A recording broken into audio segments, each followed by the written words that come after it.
انداز میں تبصرہ کیا ہے اور تذکرہ کیا. اس میں انہوں نے مختلف موضوعات باندھے ہیں. مثلاً رضا خان جو تھے جب یہ آئے تو انہوں نے اپنے دشمنوں کی سرکوبی کی. ظاہر ہے کہ یہ علماء کے خلاف تھے تمام.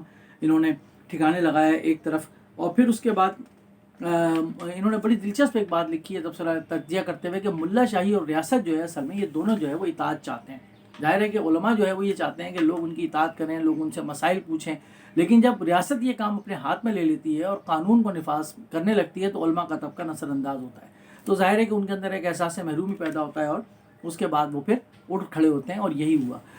اس جو رضا شاہ پہلوی تھے, آخری جو بادشاہ تھے ایران کے, انہوں نے چونکہ ٹیکسز بہت زیادہ لگائے تو تاجر طبقہ بھی ان کے خلاف ہو گیا. جو بروزہ طبقہ تھا, جو اشرافیہ تھی, وہ بھی خلاف ہو گئی. اور مسجد اور بازار کا جو تعلق ہے وہ ایک قائم ہوا. اور پھر اس کے بعد خمینی صاحب کا ابھرنا, اور خمینی کیوں ابھرے اور اس کا پس منظر کیا تھا, انہوں نے اس کو بھی بہت تفصیل سے بیان کیا. پھر ایک اور بڑی دلچسپ چیز کہ امریکہ, زوال شاہ اور انقلاب, ان تینوں کو انہوں نے بیان کیا ہے. اور انہوں نے یہ لکھا ہے کہ امریکہ, روس اور چین کا شاہ کی رخصتی پر جو ہے وہ اتفاق ہو چکا تھا, اس لیے وہ چلے گئے. پھر جب خمینی آتے ہیں تو خمینی ایسا نہیں کہ فل فلیش بالکل حمایت کے ساتھ آتے ہیں, بلکہ کئی آیت اللہ ایسے تھے. ایک وقت تو یہ تھا کہ بادشاہ کے زمانے میں خمینی کو قید کر دیا گیا تھا, سزائے موت کی سزا بھی سنا دی گئی. تو یہی علماء تھے جنہوں نے آیت اللہ کا منصب دے دیا تھا خمینی کو تاکہ ان کو سزائے موت نہ ہو, کیونکہ وہاں آیت اللہ کو سزائے موت نہیں ہوتی تو بن گئے تھے. لیکن اس کے بعد ہوا کیا, ہوا یہ کہ آیت اللہ شریعت مداری وغیرہ جو تھے انہوں نے بڑی زبردست مخالفت کی خمینی کی. وہ نہیں چاہتے تھے کہ اس طرح کا انقلاب, اسلامی انقلاب یا شیعہ انقلاب جو ہے وہ پیدا ہو. لیکن ظاہر ہے کہ خمینی کو کوئی روک نہیں سکا اور وہ پھر فل فلیش حمایت سے آ گئے, کیونکہ سول سوسائٹی ان کے ساتھ تھی. اشتراکی تنظیمیں بھی جو کام کر رہی تھی وہ بھی ان کو نہیں روک سکیں. بنی صدر اور خمینی کی سیاسی کشمکش کے بارے میں بھی انہوں نے بہت طریقے سے لکھا ہے. اور اس کے اندر ایک دلچسپ اور آخری باب جو ہے, بہت اہم باب جو ہے, وہ یہ باندھا ہے کہ جو خمینی تھے ان کے جو ولایت فقیہ کا تصور ہے, اہل تشیع حضرات کے اندر حکومت کا جو حکمرانی کا حق ہے وہ امام کو حاصل ہے.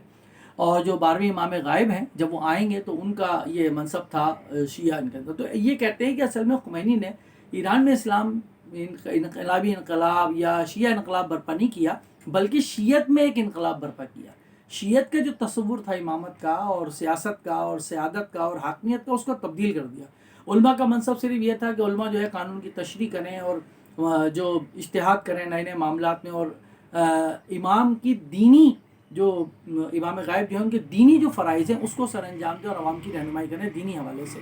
سیاسی قیادت جو ہے, سیاسی حاکمیت جو ہے امام کا حق ہے, جب وہ آئیں گے تو وہ کریں گے. لیکن خمینی نے بالکل ایک یو ٹرن لیا, ولایت فقیہ کا تصور پیش کیا, اور انہوں نے کہا کہ امام غائب کی موجودگی کے اندر جو سیاسی قیادت ہے, سیاسی سیادت ہے, وہ بھی جو ہے وہ ایک عالم کے ہاتھ میں ہو سکتی ہے, مجتہد کے ہاتھ میں ہو سکتی ہے, آیت اللہ کے ہاتھ میں ہو سکتی ہے, فقیہ کے ہاتھ میں ہو سکتی ہے, اور وہ جو ہے وہ بطور قانون کے اس کو سیاسی احکامات کو نافذ کر سکتا ہے.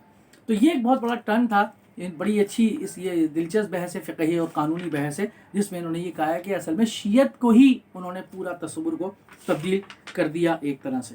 پھر جب خمینی آ گئے تو اس کے بعد جو تمام سیاسی نظام تھا اس کو کس طریقے سے مذہبی رنگ میں رنگا گیا. عدالتوں کو, تعلیم کو, یونیورسٹیز کو, کالجز کو, سول سوسائٹی کو, سول بیوروکریسی کو, ملٹری بیوروکریسی کو کس طریقے سے اسلامی رنگ میں رنگا گیا, اس کی تفصیل جو ہے وہ انہوں نے اس کے اندر دی ہے. پھر ولایت فقیہ کا جو تصور تھا امام خمینی کا اس وقت کا, وہ ایسا نہیں کہ تمام علماء اس کی حمایت میں تھے. کئی علماء ایسے تھے جنہوں نے اس کی اس وقت مخالفت کی, اور انہوں نے کہا کہ نہیں, شیعت کا تصور یہ نہیں ہے بلکہ یہ ہے.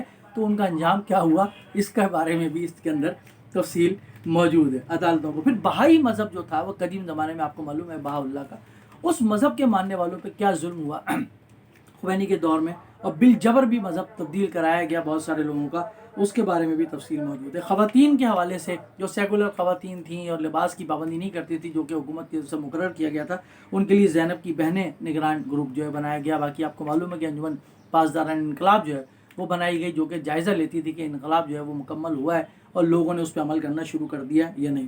اولی الامر جو قرآن مجید کی ایک آیت ہے کہ تم میں جو صاحب امر ہو ان کی اطاعت کرو, اور ولایت فقیہ کا کیا تعلق ہے, اس میں جو شیعہ علماء تھے ان میں اور خمینی کا جو تصور تھا اس کے اندر کیا اختلاف تھا, اس کو بھی انہوں نے بہت تفصیل کے ساتھ بیان کیا. تو یہ کہتے ہیں کہ شیعہ قانون ولایت فقیہ کے تصور ہی کو اصل میں خمینی نے بدل دیا 180 ڈگری کے بعد. اور یہ آخر کے اندر ایک جملہ کہ اصل میں ایران میں انقلاب جو ہے وہ شیعت میں انقلاب ہے, وہ شیعت میں ہی انقلاب ہے. اور ایسا نہیں ہے کہ وہ لوگوں نے اس کو کس طریقے سے ریئیکٹ کیا اس انقلاب کو، اور لوگوں نے کس طریقے سے اپنی جانیں بچائیں، کئی لوگ فرار ہو گئے، کئی لوگ چلے گئے، یہ وہیں رہے، انہوں نے بہت ساری چیزیں دیکھی اپنی آنکھوں سے، اور انہوں نے اس تمام تفصیل کو درج کیا ہے مستند حوالوں کے ساتھ۔ تو یہ بہت ہی شاندار کتاب ہے انقلاب ایران کے اوپر، نہ صرف یہ کہ انقلاب ایران کے اوپر، اس کے اسباب کے اوپر، بلکہ اس کے بعد کیا ہوا اس کے اوپر بھی، اور آخر کے اندر انہوں نے دنیا بھر کے اندر، یورپ وغیرہ کے اندر جو انقلابات ہے اس کا موازنہ کیا ہے ایرانی انقلاب سے، کہ ایران کے اندر کوئی کسانوں کی کوئی منظم اتنی بڑی بغاوتیں نہیں تھیں، سوشلسٹ تھے لیکن وہ اتنے مضبوط نہیں تھے، لیکن اس کے باوجود علماء کس طرح حکمران بن گئے، اس کو انہوں نے بہت تفصیل کے ساتھ بیان کیا۔ تو یہ کتاب بہت اچھی کتاب ہے، امید ہے کہ یہ کتاب آپ لوگ ضرور پڑھیں گے۔ اور یہ WB ییٹس کی جو ہے انہوں نے ایک جملہ لکھا ہے، بہترین لوگوں میں اعتقاد نہیں ہوتا جبکہ بدترین جذباتی شدت سے پر ہوتے ہیں۔ اور ایک جگہ انہوں نے لکھا ہے کسی کا حوالہ دیتے ہوئے کہ جب میں شاہ سے بھاگا تو ملا کے چنگل میں چلا گیا، یوں میں چیونٹی سے ازدا کے منہ میں چلا گیا۔ تو بہرحال یہ کتاب تاج کے بدلے امامہ تخلیقات نے چھاپی ہے، بہت ہی شاندار کتاب، بہت ہی اچھی کتاب اس موضوع پر، گو کہ یہ کتاب بڑی گنجلک ہے، تفصیلات بہت ہیں۔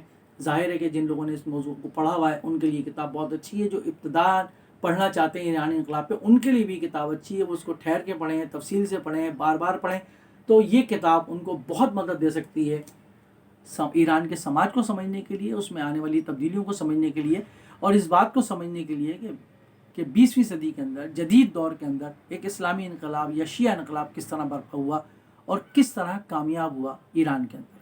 تاج کے بدلے امامہ تخلیقات، ترجمہ جو ہے پروفیسر ظفر علی خان صاحب نے، مصنف پروفیسر سعید امیر ارجمن صاحب۔